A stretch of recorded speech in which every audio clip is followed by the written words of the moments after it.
4 जुलाई से chemistry start कर रहे हो और लग रहा है कि सिलेबस बहुत ज़्यादा है। टेंशन मत लो, इस वीडियो में मैं 24 जुलाई से लेकर पूरी केमिस्ट्री का रियलिस्टिक टाइम टेबल दूंगी, जिससे बोर्ड्स और स्कूल दोनों मैनेज हो जाएंगे।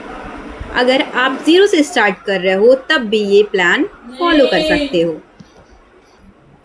सो hey everyone, welcome back to my channel. अगर आप क्लास 12 CBSE 2027 की स्टूडेंट हो और केमिस्ट्री में 90+ स्कोर करना चाहते हो तो ये टाइम टेबल आपके लिए है। इस प्लान में NCERT, PYQs और रिवीजन सब इंक्लूडेड है। So let's start it. Daily routine, हर दिन केमिस्ट्री के लिए 1 आवर थ्योरी को दो। मीन्स NCERT रीड करो line by line. 45 minute NCERT questions, 30 minute PYQs, 15 minute revision, total 2.5 hours. इतना आपको हर दिन देना है, कुछ भी हो जाए। फिर अब बात करते हैं 24 to 28 जुलाई का time table. Chapter wise discuss करेंगे, तो वीडियो में एंड तक ज़रूर बने रहिएगा। और अभी तक चैनल को सब्सक्राइब नहीं किया है तो सब्सक्राइब भी कर लेना। So let's start. तो सबसे पहले चैप्टर है हमारा केमिस्ट्री का पार्ट फर्स्ट का solution. Day 1 types of solution plus concentration terms. फिर day 2 solubility plus Henry's law. Day 3 Raoult's law. Day 4 colligative properties. Day 5 NCERT plus PYQ, जो कि हमें मोस्ट इम्पॉर्टेंटली लेना है और इसे करना ही करना है। इससे आपका 24 to 28 जुलाई में आपका ये सिलेबस, इसका सॉल्यूशन चैप्टर जो होगा वो ख़त्म हो जाएगा। उसके बाद से अब हम बात करते हैं 29 जुलाई से 2 अगस्त के बीच में हमें क्या करना है। अब हम बात करते हैं चैप्टर 2 का, जो कि है इलेक्ट्रोकेमिस्ट्री। तो सबसे पहले इलेक्ट्रोकेमिस्ट्री का कौन कौन सा टॉपिक इंपॉर्टेंट है उसकी बात करते हैं। Conductance, Kohlrausch's law, Nernst equation, batteries,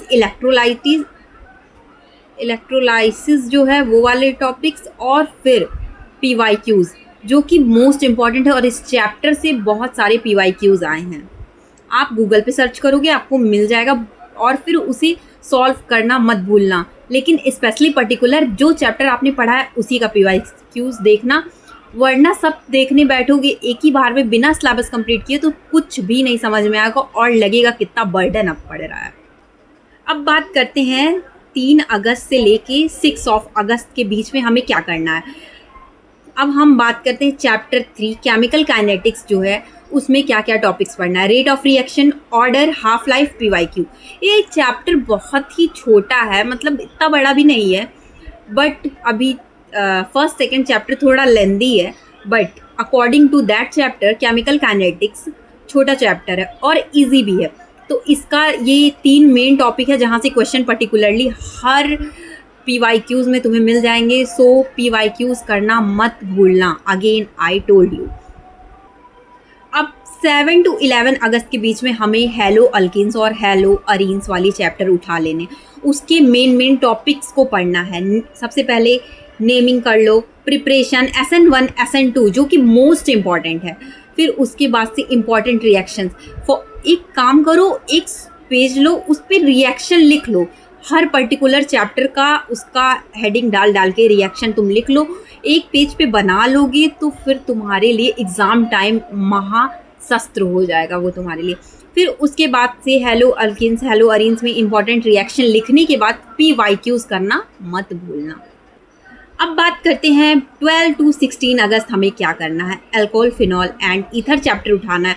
उसके भी सेम टाइप से PYQs, इम्पॉर्टेंट टॉपिक्स सब कुछ पढ़ना है, और रिएक्शन जितने भी हैं सब एक पेज पे करना है, क्योंकि वो एग्ज़ाम टाइम बहुत ही इम्पॉर्टेंट रोल प्ले करेगा। फिर बात करते हैं 17 to 20 August aldehydes, ketone and carboxylic acid के बारे में। अब ये चैप्टर हमें उठाना है। ये चैप्टर उठाना है, PYQs करना है जैसे सब में किए हैं। कंप्लीट करने के बाद इंपॉर्टेंट टॉपिक कंप्लीट करो, PYQs करो एंड क्वेश्चन देखो कैसे पूछ रहा है, और NCERT रीडिंग मत भूलना। फिर 21 to 24 अगस्त अमाइंस चैप्टर उठाना है। उसकी सब चीज़ PYQs वगैरह सब देखना है, चैप्टर पढ़ना है। और सबसे बड़ी बात कि चैप्टर कब पढ़ना है, पहले एक बार NCERT रीड कर लो।